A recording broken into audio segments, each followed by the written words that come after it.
नमस्कार दोस्तों, मेरा नाम है प्रवीण और आप देख रहे हैं पाविका फ्लिट से इस चैनल को एक बार फिर से। तो आज मैं लेके आपके लिए बहुत ही important numerical again from the strength of material. But आगे बढ़ने से पहले अगर आपने मेरा चैनल सब्सक्राइब नहीं किया तो प्लीज ये आपसे बहुत बड़ी रिक्वेस्ट कि आप मेरा चैनल सब्सक्राइब कीजिए, लाइक एंड शेयर मत भूलिएगा ताकि मैं ऐसे ही एजुकेशनल वीडियोस आपके लिए हमेशा पर लेके आता हूँ। और इसी वीडियो के डिस्क्रिप्शन बॉक्स में अगर आप देखेंगे तो आपको एक लिंक मिलेगा जहां से आप इसी चैप्टर यानी कि जो हमारी प्लेलिस्ट का नाम है या फिर बोल सकते हैं हमारे चैप्टर का नाम है सिंपल स्ट्रेसेस एंड स्ट्रेन के तमाम वीडियोस डाउनलोड कर सकते हैं। यूनिवर्सिटी में जो भी पूछे हुए एग्जाम के क्वेश्चंस हैं विद सॉल्व न्यूमेरिकल्स आप डाउनलोड कर सकते हैं, सजेस्ट कर सकते हैं अपने फ्रेंड्स को, रिलेटिव्स को, कलीग्स को। और एक छोटी सी रिक्वेस्ट है क्योंकि आए दिन काफी सारे कमेंट्स आते हैं कि सर आपकी वजह से हमारा काफी मतलब यूनिवर्सिटी एग्जाम में काफी अच्छा स्कोर हुआ है, स्पेशली फ्लूइड मैकेनिक्स हो गया, देन स्ट्रेंथ ऑफ मेटल भी मैं लेके आया हूं, केमिकल इंजीनियरिंग के वीडियोस हैं, आप सजेस्ट कर सकते किसी को भी। तो एक छोटी सी रिक्वेस्ट है कि अगर आपको लगता है कि हमारी तरफ से मतलब हमारी वजह से आपको कुछ यानी कि हासिल हुआ है, कुछ मार्क्स अच्छे हासिल हुए हैं या फिर बोल सकते हैं गीट में अच्छा रैंक हासिल हुआ है, तो प्लीज ये आपसे दिल खोल के रिक्वेस्ट है कि आप डेफिनेटली दान कीजिएगा। उसका भी लिंक डिस्क्रिप्शन बॉक्स में दे दिया गया। तो चलिए स्टार्ट करते हैं इस क्वेश्चन की तरफ। साथ में लिखेंगे गिवन डेटा। आप देख रहे हैं कि गिवन डेटा हमने लिख ही दिया है, मैंने थोड़ा सा गिवन डेटा लिख दिया है। ये डायग्राम इसी क्वेश्चन में दिया हुआ है, ऑलरेडी शोन है, ठीक है। और ये डेटा लगभग ये जो टेबल दिया हुआ है ऑलरेडी क्वेश्चन में दिया हुआ है। ओके, एक चीज जरूर गौर करने वाली है, ये जो क्वेश्चन हम कर रहे हैं that is based on simple statically indeterminate problems, ठीक है। ओके, अब ये जो टाइप है दैट इज योर टाइप 3। इसी टाइप पर मैं ऑलरेडी दो क्वेश्चन ऑलरेडी सॉल्व करवा चुका हूं, याद रखिएगा। बट ये क्वेश्चन क्यों अलग है? क्योंकि इसमें हम सॉल्व करने वाले यानी कि देखने वाले एक्सियल फोर्स सिस्टम भी देखने वाले। ओके, साथ में क्या बोलते हैं गिवन डेटा तो लिखो। चलिए इस क्वेश्चन को पढ़ते हैं हम अपनी नेटिव लैंग्वेज में, क्योंकि आपको मालूम है कि क्वेश्चन तभी समझ में आएगा। ज्यादातर स्टूडेंट्स यानी कि न्यूमेरिकल करने से घबराते हैं, ठीक है, इस तरह के क्वेश्चन। तो हम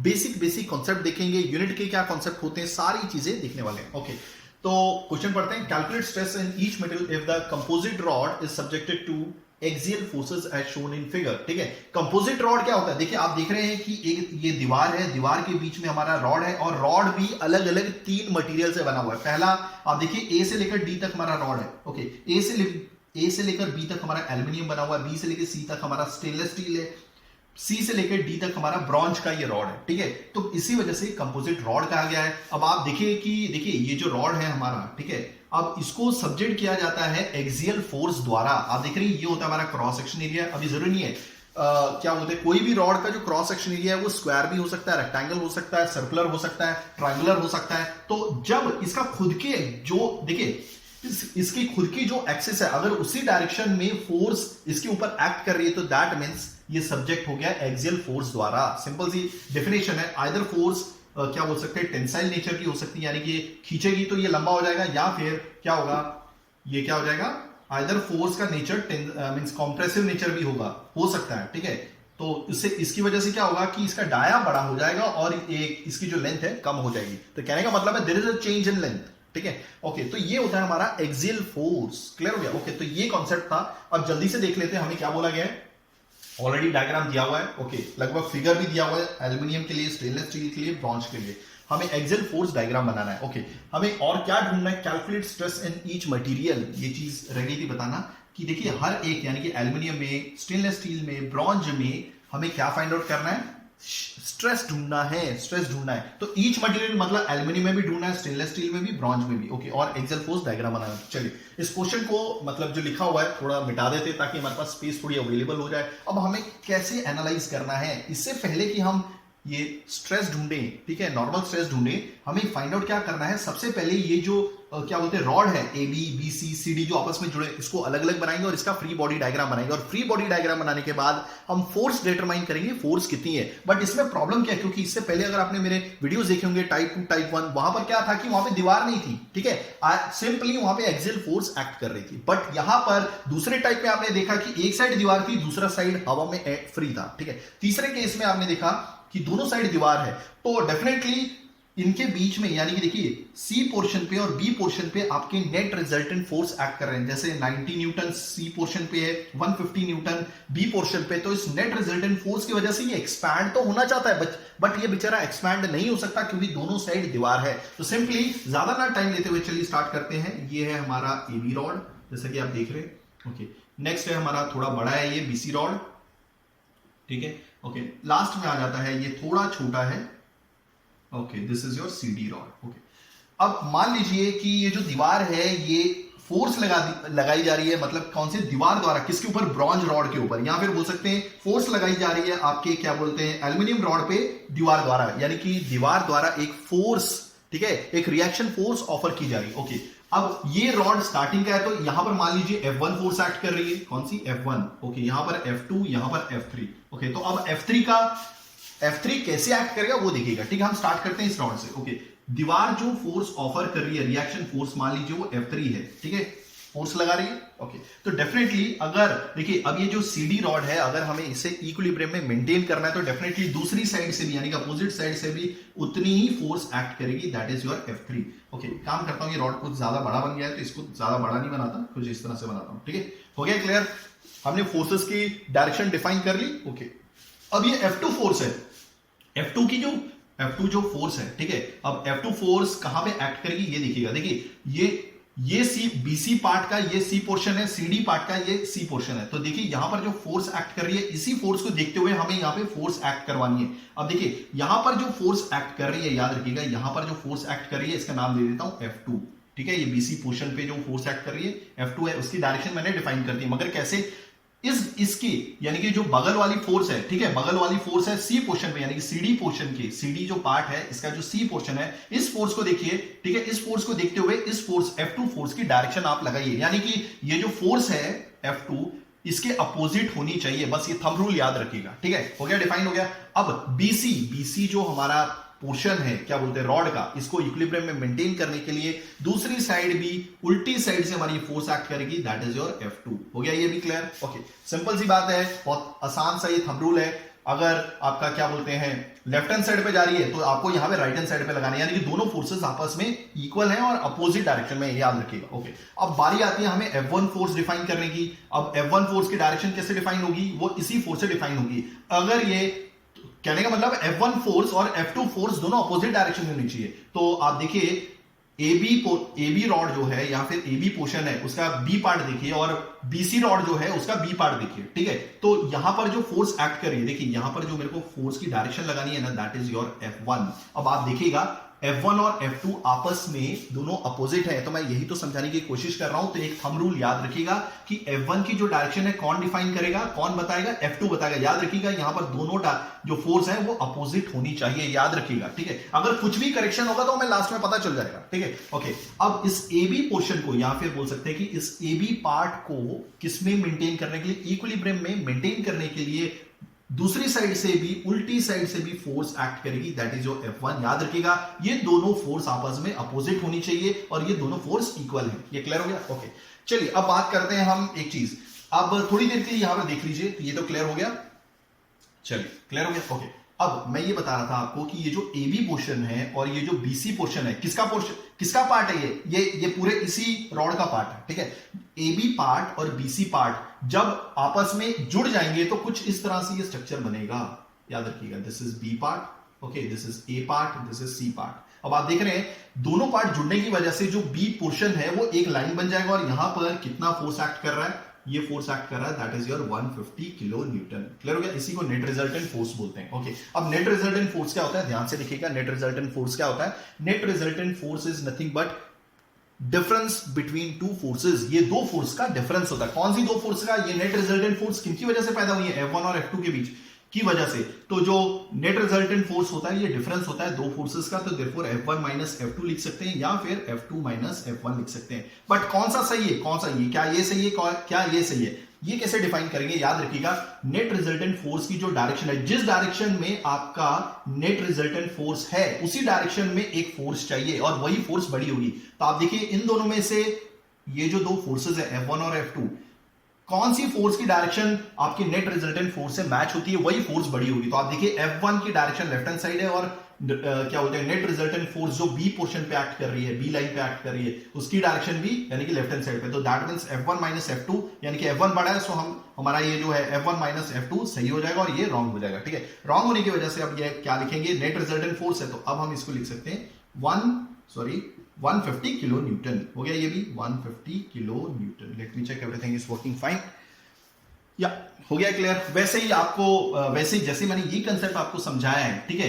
अभी देखिए BC पोर्शन और CD पोर्शन को अगर ज्वाइन करेंगे तो सिंपली कुछ इस तरह से दिखेगा, ठीक है, इस तरह से रॉड दिखेगा, यानी कि सी पोर्शन बीसी पार्ट का, सी पोर्शन सीडी पार्ट का ज्वाइन होने पर एक सिंगल सी लाइन बनाएगा। ओके, यहां पर जो नेट रिजल्टेंट फोर्स है वो कितना है, 90 किलो न्यूटन। अब नेट 90 किलो न्यूटन क्या है आपका नेट रिजल्टेंट फोर्स, ये दो फोर्स का डिफरेंस है। तो दैट मींस आइदर हम F2 माइनस F3 लिख लीजिए या फिर आप F3 माइनस F2 लिख लीजिए। ओके, कौन डिसाइड करेगा कि क्या ये होगा या फिर ये होगा, वो डिसाइड करेगा इस नेट रिजल्टेंट फोर्स की डायरेक्शन। अब लेफ्ट हैंड साइड में देखिए, इस नेट रिजल्टेंट फोर्स की डायरेक्शन लेफ्ट हैंड साइड में, तो इन दोनों में से कौन सी फोर्स है जो लेफ्ट साइड में जा रही है, दैट मींस F2। तो F2 ये सही है, ये रॉन्ग हो जाएगा, तो देयरफॉर हम F2 माइनस F3 लिखेंगे, that is your 90 kilo Newton. तो हमारे पास दो फोर्स, दो इक्वेशन आ गई है। एक तो हो गई हमारी ये वाली, that is your F1 minus F2 is equal to, देखिए मेरा ये तीसरा क्वेश्चन है, ठीक है, ध्यान से देखिएगा, हर एक क्वेश्चन कुछ ना कुछ सिखाता है, ठीक है, that is your 90 kilo Newton. तो ये हो गया, क्लियर हो गया। ओके, चलिए, हाँ, अगर हमने जो अज्यूम किया हुआ है डायरेक्शंस, ठीक है, फोर्सेस की, अगर नेगेटिव आ गया, ठीक है, तो हम बाद में फ्री बॉडी डायग्राम में चेंज कर देंगे, कोई प्रॉब्लम नहीं है, ठीक है, ये तो हो गया। ओके, चलिए इसको भी मिटा देता हूं। ओके, अब आप देखिएगा, अब आपको मालूम है एक चीज तो यहां पर है, क्योंकि दोनों साइड दीवार है, तो net resultant force B portion पे और सी पोर्शन पे एक्ट कर रहा है, तो दैट मींस ये एक्सपैंड होना चाहता है, बट ये एक्सपैंड नहीं हो पा रहा है, ठीक है, तो दैट मींस हम लिख सकते हैं that total change in length, total change in length, यानी कि क्या लिखेंगे, डेल्टा एल टोटल, वो क्या होगा, जीरो ही होगा। तो इस वजह से हम एक इक्वेशन लिख सकते हैं, delta L of A B plus delta L of B C plus delta L of C D is equal to zero, यानी कि total change in length A B plus total change in length of B C plus total change in length of C D is equal to zero. ठीक है, देखिए आपस में ये expand हो सकते हैं, बट अगर एक एक्सपैंड हो रहा है तो दूसरा कॉन्ट्रैक्ट हो जाएगा, अगर ये कॉन्ट्रैक्ट हो रहा है तो दूसरा एक्सपैंड हो जाएगा, बट ओवरऑल जो चेंज आएगी लेंथ में वो जीरो ही होगी, क्योंकि बेचारा ये एक्सपैंड होना चाहता है बट ये नहीं हो सकता। ठीक है, तो यही मैं चीज समझाना चाहता था आपको। तो चलिए अब लिख लेते हैं, अब इसको और एक्सपैंड करते हैं। आपको मालूम है कि delta L change in length क्या लिख सकते हैं हम, फोर्स इंटू लेंथ अपॉन ए इंटू ई। ये ऑलरेडी फॉर्मूला है, काफी बार डिराइव किया है हमने। ठीक है, तो आप देख लीजिए, इसके हिसाब से लिखता हूं एबी के हिसाब से। अब एबी के ऊपर जो फोर्स एक्ट करी that is F1 into L1 upon E. E तो देखिए सारा का सारा डेटा यहाँ पे दिया हुआ है, E1। तो ये क्योंकि ये जो रॉड है किसका रॉड है, दैट इज एल्यूमिनियम का, ये हमारा स्टेनलेस स्टील का, ये हमारा ब्रॉन्ज का, यहाँ पे सारा डेटा दिया हुआ है। सबसे पहले मैं फॉर्मूला लिख लेता हूँ, प्लस वैसे लिखूंगा F2 L2 E2 bye A2, वैसे लिखूंगा F3 into L3 upon E3 into A3 that is equal to zero. हो गया क्लियर? ओके, चलिए अब वैल्यूज पुट कर लेता हूं। F1 की वैल्यू तो हमें मालूम नहीं है, यहां पे लिखता हूं F1। ओके, L1 कितना है, L1 है हमारा 0.5 मीटर, मगर याद रखिएगा इस मीटर को हमें mm में कन्वर्ट करना, that means you have to multiply by 1000। तो 0.5 मीटर को देखिए ये एल्यूमिनियम रॉड है, ठीक है, तो यहां पे लेंथ चाहिए L1। तो L1 हमारा एक काम कीजिए, ये सेक्शन 1, ये सेक्शन 2, ये सेक्शन 3, अब तो क्लियर हो जाएगा, अब सब पता चलेगा। ये A1 है, ये L1 है, ये E1 है, ये A2 L2 E2, ये A3 L3 E3। हो गया क्लियर? ओके, तो यहाँ पे L1 चाहिए, तो 0.5 metre, so you have to multiply by 1000। तो 0.5 मीटर इंटू 1000 इज 500 mm। हो गया क्लियर? एरिया क्या है, अब यहाँ पे फॉर्मूला में पहले E की वैल्यू क्या है हमारी 70 GPa।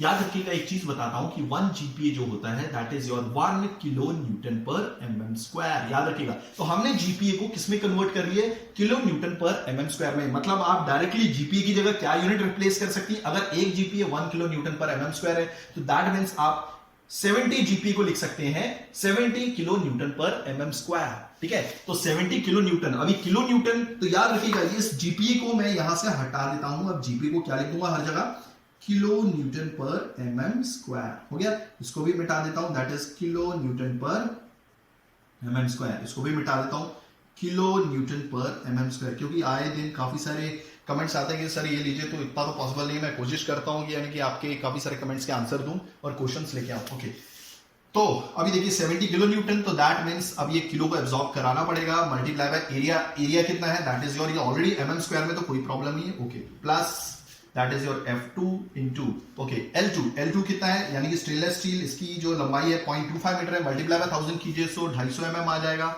डिवाइड बाय ओके इसका कितना ये है, E की वैल्यू है दैट इज योर 200, 1000 से मल्टीप्लाई किया क्योंकि किलो दिया हुआ है। देन क्या बोलते हैं, एरिया कितना है, दैट इज योर 2000। हो गया? Okay, plus F3 into L3 कितना दिया हुआ, that is 0.35 metre, multiply by 1000 कीजिए तो 350 mm आ जाएगा। E की value so 83 into 1000, okay kilo है ना, 83 इंटू किलो, ओके ये भी हो गया। देन हमारा जो एरिया होगा यहाँ पे A3 है, A3 कितना है 1200 इंटू 1200, ओके और ये सारा का सारा जो है मैं यहाँ पे लिख देता हूँ इक्वल टू 0, जो राइट हैंड साइड पे लिखना था, ओके। अगर आप इससे सॉल्व करेंगे तो जो इक्वेशन आएगी, ये भी काम करते हैं, ठीक है, इसको मिटा देते हैं, हो गया क्लियर, ओके इसको भी मिटा देते हैं, ओके। तो ये जो इक्वेशन आएगी, देखिए मैं ये काम करता हूं, यहां पर डायरेक्टली वैल्यू लिख देता हूं, ठीक है। This is 7.93 into 10⁻⁻6 F1, clear हो गया, okay, plus 6.25 into 10⁻⁻7 F2, okay. अगर आप इसे कैलकुलेटर का यूज करके डिवाइड करेंगे, 500 divide by this, 250 divide by this, 350 divide by this, okay, plus 3.514 into 10⁻⁻6 F3 equal to 0।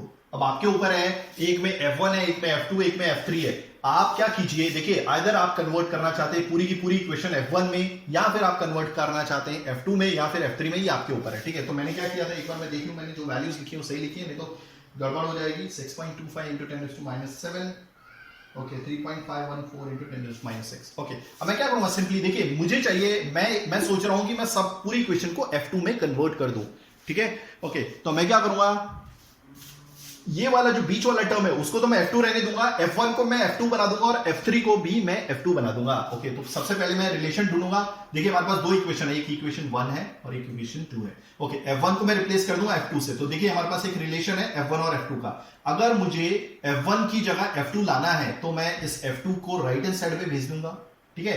क्या मैं इसे ये नहीं लिख सकता हूं पहली वाली इक्वेशन से, क्या लिखूंगा मैं, that F1 can be written as, ये नेगेटिव F2 सट जाएगा, so therefore 150 plus F2।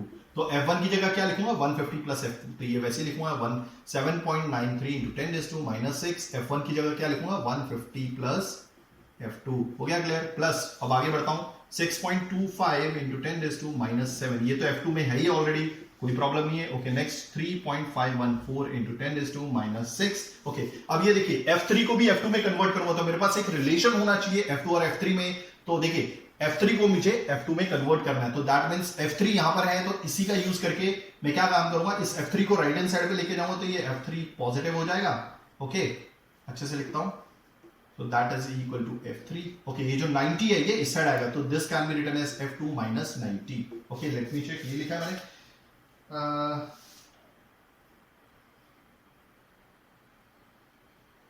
Wait a second, F2 minus, या ठीक है। तो मैं यहां पे क्या लिखूंगा, F3 की जगह F2 minus 90 equal to 0, clear हो गया, ओके। अब सिंपली है, मैं क्या करूंगा, इससे इसको मल्टीप्लाई करूंगा, इसको इससे, देन इसको, ये तो मल्टीप्लाई करने की जरूरत नहीं क्योंकि हम F2 में बनाना चाहते हैं, इसको इससे करूंगा, देन इससे इसको करूंगा। तो एक काम करता हूं, यहीं पे लिखता हूं, ठीक है, ओके। तो सबसे पहले मैं इसको मल्टीप्लाई कर देता हूं, that is which is coming out to be 1.1904 into 10⁻⁻3, let me check, हाँ ओके। पहले इसको इससे मल्टीप्लाई किया, प्लस बीच में साइन है, फिर इसको इससे करूंगा, तो दैट इज योर 7.93, ये तो सेम ही आने वाला है, इंटू 10⁻⁻6 F2 हो गया, प्लस ये सेम टर्म आ जाएगी 6.25 into 10⁻⁻7 F2, okay.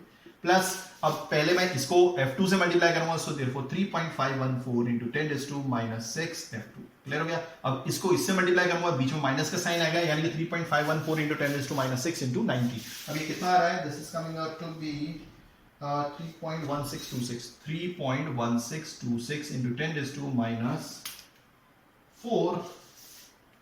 Equal to 0, clear हो गया। अगर आप देखिए, अब F2 ये तीन जगह F2 है, इन सबको ऐड कर लीजिए और जो नंबर्स है इनको अगर ऐड करेंगे तो जो इक्वेशन आएगी, this is coming out to be, यहां पे लिखता हूं 8.7। देखिए सबसे पहले मैं किसको ऐड कर रहा हूं, इनको और ये इनको, ठीक है। तो this is coming out to be 8.7414 into 10⁻⁻4, clear हो गया, ओके। अब हम सारी F2 की टर्म को ऐड कर लेंगे, तो F2 की टर्म जो ऐड होके आ रही है, this is coming out to 1.2075 into 10⁻⁵ F2 equal to 0, clear हो गया ये, ओके। चलो ये हो गया, ओके।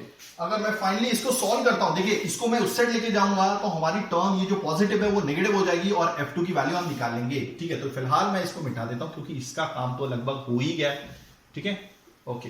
तो अगर आप इसे सॉल्व करेंगे तो हमारी जो F2 की वैल्यू आ रही है, this is coming out to be F2 is coming out to be negative 72.39 kilo newton, क्योंकि नेगेटिव आ रही है। तो दैट मींस नेगेटिव का क्या मतलब है कि हमने जो वैल्यू मतलब जो फोर्स की डायरेक्शन अज्यूम की थी वो हमने सही नहीं की थी। क्लियर हो गया? ओके, अब ये नेगेटिव आ रहा है तो दैट मींस ये यानी कि F2 फोर्स इस पे एक्ट कर रही है। तो जो ये क्या बोलते हैं, ये रॉड है हमारा कुछ इस तरह से, हमने क्या किया था, हमारी जो फोर्स का नेचर था that was 10 means compressive in nature, यानी कि दबा रही थी, बट ये नेगेटिव साइन आ रहा है तो दैट मींस ये साइन बाहर की तरफ होना चाहिए, बाकी कुछ नहीं। इसका मतलब नहीं है कि आपका कुछ और मतलब है, यानी कि नेगेटिव आया, नेगेटिव मतलब आपने जो अज्यूम की थी डायरेक्शन F2 की वो गलत थी, आपकी सही डायरेक्शन ये होनी चाहिए F2। हो गया क्लियर? ओके, वैसे ही अब देखिए F2 की वैल्यू मैं कहां यूज करूंगा, यहां पे यूज करूंगा। अगर मैं पहली इक्वेशन में यूज करता हूं, ठीक है, तो ये क्या बोलते हैं जो F1 आएगा, दिस इज कमिंग आउट, मैं यहां पे डायरेक्टली लिख देता हूं अभी। F1 इज इक्वल टू 77.61, आप ये लिख सकते हैं, मतलब F1 की वैल्यू सही है और जो डायरेक्शन है वो भी सही है। तो F1 कहां पे, मतलब ये जो AB रॉड है, वो AB रॉड के ऊपर जो फोर्स का नेचर है वो कंप्रेसिव ही है, यानी कि दबा रहा है, यानी कि वो सिकुड़ जाएगी। क्लियर हो गया? ओके, अब वैसे ही हम F3 भी लिख लेते हैं। Therefore F3 is coming out to be कितना आ रहा है, that is equal to negative 162.39। अब ये बोलेंगे कि कैसे निकली, देखिए तो यहां पे देखिए ये हमारी दूसरी इक्वेशन थी, देखिए F3, ये इसी से हमने ये इक्वेशन बना के रखी हुई है, ठीक है। तो F3 कितना है, F2 माइनस 90। ओके, तो F2 की वैल्यू ऑलरेडी नेगेटिव है, यहां पे पुट कर दीजिए माइनस 90, तो this is coming out to be negative 162.39। अब F3 बता रहा है, ये भी नेगेटिव आया, तो दैट मींस जो हमने डायरेक्शन चूज की थी स्टार्टिंग में वो गलत थी, यानी कि इसकी जो डायरेक्शन होनी चाहिए वो भी बाहर की तरफ होनी चाहिए, यानी कि फोर्सेस का जो नेचर होगा वो भी हमारा टेंसाइल होगा। सो देयरफॉर दिस इज D है, रॉड है, ओके, C रॉड है, सॉरी, ओके, और ये हमारा F3 फोर्स और ये भी हमारी F3 फोर्स है। हो गया ये भी क्लियर? तो मैं यहां पर सारी की सारी वैल्यूज लिख लेता हूं और याद रखिएगा F1 कैसे आया, देखिए ये इक्वेशन 1 से आया, इक्वेशन 1 से अगर हम F1 निकालते तो 150 प्लस F2, तो 150 प्लस F2 नेगेटिव में, ओके, तो यहां पर आप डाल सकते हैं प्लस माइनस माइनस, जैसे ये वैल्यू जाएगी 150 से माइनस होगी तो ये इतनी आ जाएगी। क्लियर हो गया? ओके, काम करता हूं कि ये मैं यहां पर लिख लेता हूं, हमारे पास थोड़ी सी स्पेस की कमी है, तो कोशिश करूंगा एक नया ब्लैक बोर्ड बड़ा लेकर आने की, ताकि आपको कोई भी प्रॉब्लम हो, याद रखिएगा, और ये किलो न्यूटन में याद रखिए। ओके, F2 कितना आया, this is coming out to be 3, this is 4, F2 आ रहा है नेगेटिव 72.39। इसका मतलब ये नहीं कि आपको कैलकुलेशन में भी क्या बोलते हैं नेगेटिव यूज करना है, आप इसमें जरूर कीजिएगा, क्योंकि हमने ऑलरेडी क्या बोलते हैं कि डायरेक्शन अज्यूम कर ली थी, ठीक है। ये इक्वेशन में आपका नेगेटिव साइन ही यूज होगा हर एक फोर्स के साथ जिसके साथ भी है, बट कहीं और यूज करते तो इसका मतलब ये नहीं है कि आपको नेगेटिव साइन वहां पे यूज करना है, ठीक है। वो तो वैसे भी डिपेंड करता है, ये क्या बताता है, डायरेक्टली यानी कि डायरेक्शन बताता है। Okay, so therefore F3 is equal to, okay, F3 कितना है, negative 162.39 kilo newton. Let me change my this one sketch pen. Okay, ये हो गया क्लियर। चलिए अब मैं इसको मिटा देता हूं क्योंकि ये तो हो गया हमारा, ठीक है। ओके, अब हमें क्या फाइंड आउट करना था, चलिए ये भी मिटा देता हूं। आई होप आपको चीजें क्लियर हो रही होंगी बहुत अच्छे से।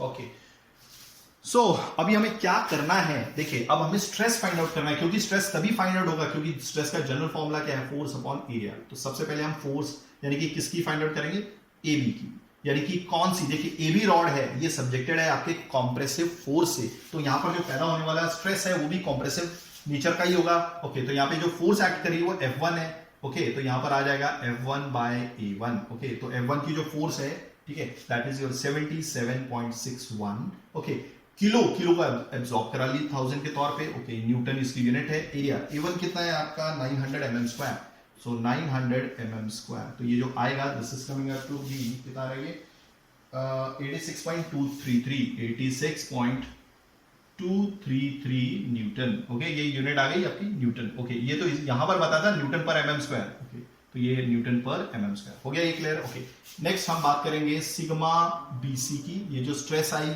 BC पार्ट में यानी कि स्टेनलेस स्टील में। So therefore this is F2 by A2।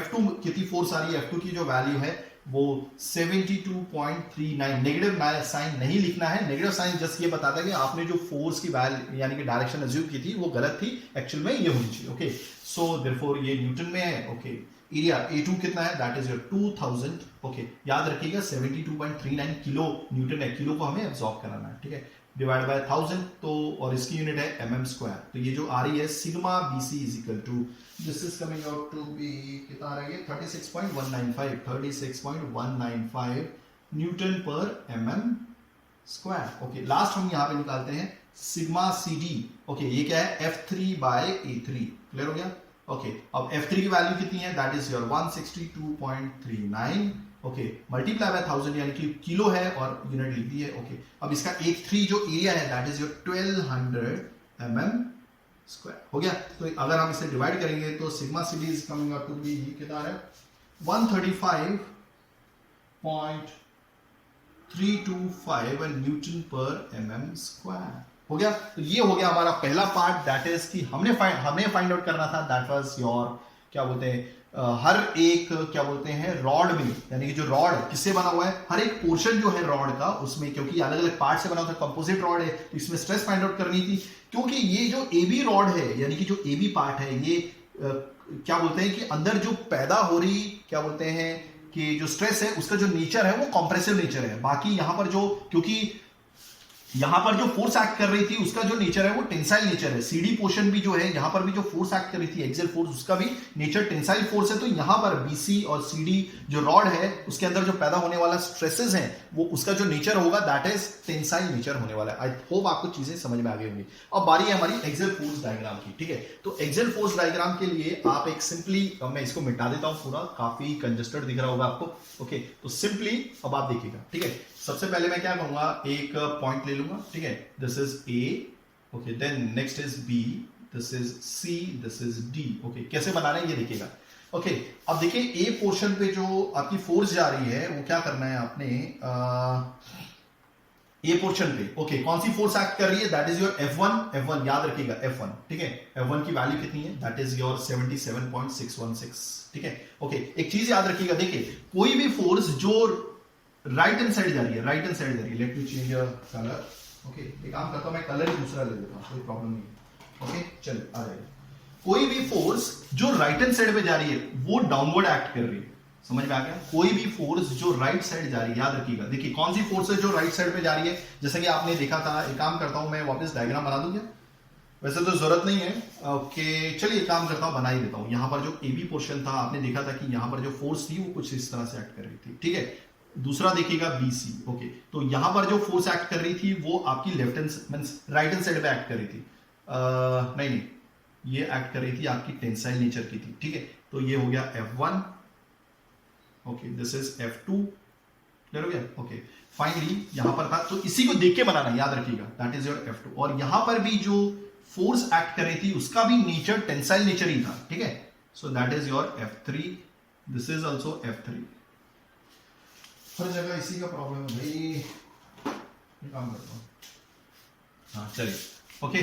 तो ये हो गया हमारा CD, हाँ अब अच्छे से काम कर रहा है, ठीक है। अब मैंने यहाँ पे बताया एक थंब रूल याद रखिएगा कि कोई भी फोर्स जो राइट हैंड साइड पे जा रही है, ठीक है, देखिए आप F1 फोर्स जा रही है, ओके, तो वो नीचे की तरफ एक्ट करेगी, जो हमें यानी कि ये वाली डायरेक्शन लेनी है जो हमें एक्सियल फोर्स डायग्राम में जब बनाना है, ठीक है। कोई भी फोर्स जो राइट हैंड साइड पे जा रही है उस दौरान क्या होगा, ठीक है, उसका क्या बोलते हैं साइन कन्वेंशन आपको नीचे की तरफ लेना है, ओके। कोई भी फोर्स जो आपकी लेफ्ट हैंड साइड जा रही है, ठीक है, उसका साइन कन्वेंशन हमें ऊपर की तरफ लेके जाना, आप ऐसा याद कर रख सकते हैं, मैंने ये बॉक्स बना दिए, ठीक है। तो सिंपल है, अब आपकी फोर्स राइट हैंड साइड पे जा रही है तो दैट मींस वो नीचे की तरफ एक्ट करेगी, हो गया। सो ये कितनी, इसकी वैल्यू कितनी है, this is coming out to be 77.61 kilo newton, clear हो गया, ओके। अब आप देखिएगा B पॉइंट पे आपका नेट रिजल्टेंट फोर्स एक्ट कर रही है, देखिए अभी क्या करना है, आप है ना ये क्या बोलते हैं पूरे रॉड को तोड़िए मत, क्लियर हो गया। अब ये पूरा रॉड आप यहीं पर एक जगह फिक्स रहने दीजिए, कोई प्रॉब्लम नहीं है, ठीक है। इसको देख के आपको बनानी है,